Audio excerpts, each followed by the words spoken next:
Hello everybody, welcome to another video. Today I just really wanted, actually I don't really have a plan. I just knew I needed to sit down in front of this camera and to talk about honesty and what honesty really means on the spiritual path.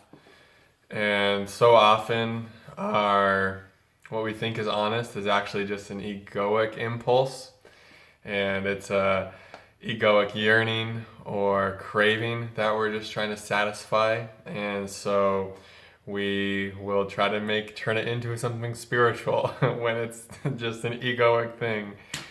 And the hard part is that we do have an ego and we are human beings, and you know, the spiritual process is kind of evolving away from letting the egoic survival machines that our minds tend to be. The whole spiritual movement is to transcend that and to let a higher movement, a higher energy, start moving our beings into action based in love and joy and our highest, our highest inspirations and aspirations as far as helping the collective. And to help the collective, it comes down to helping us first. And to do that, we have to be honest with ourselves. And that's what all this rambling's about, is like, are we being honest or are we living from the illusion of the ego? Are we allowing diluted thoughts to come in, and are we trying to make a false truth out of all of these delusions so that our ego can get what it wants? Or are we actually living in our truth? And there are several ways to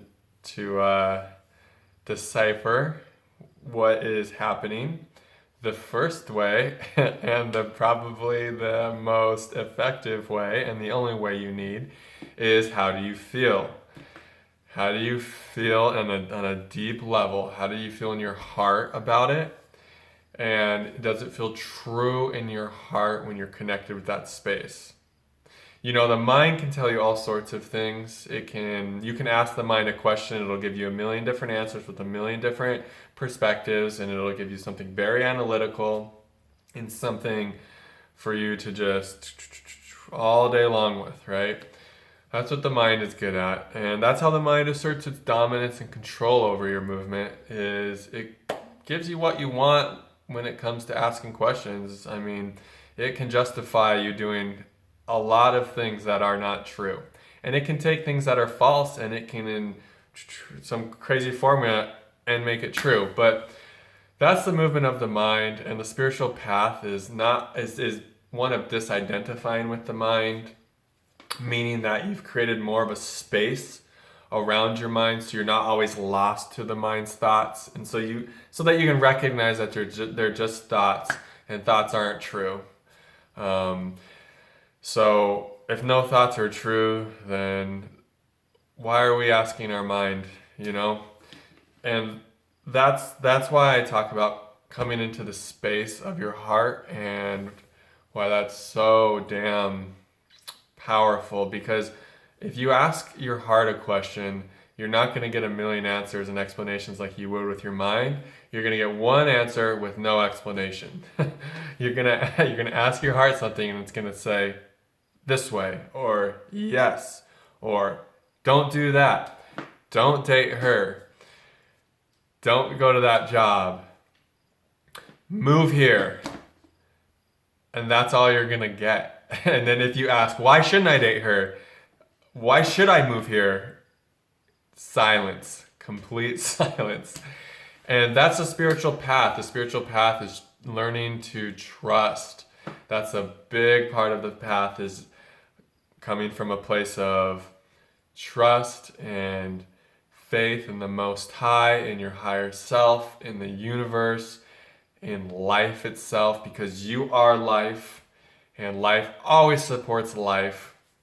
and recognizing that we can wake up from the mind's illusions and the dream state of consciousness, as Adyashanti calls it, and we can wake up to something much more vast and much more just powerful, and we can just let it rush through us, and we can let it flow through us, and we can let it literally guide us step by step. And that's the thing with connecting with the divine is you're never going to know you're never going to know 2 steps ahead. You'll know 1 step at a time. Right when you're taking that step, the world appears under it. The next step, the world appears under it. And that's true movement with life. It's always in the now. It's a very synchronistic, it's a very timely movement, and it's not a movement where the mind's ever going to know anything for sure. There's always going to be uncertainty. Even if the mind thinks it knows and deludes you into the thought that it just has everything planned out, we still know life is very unpredictable, and you truly never do know.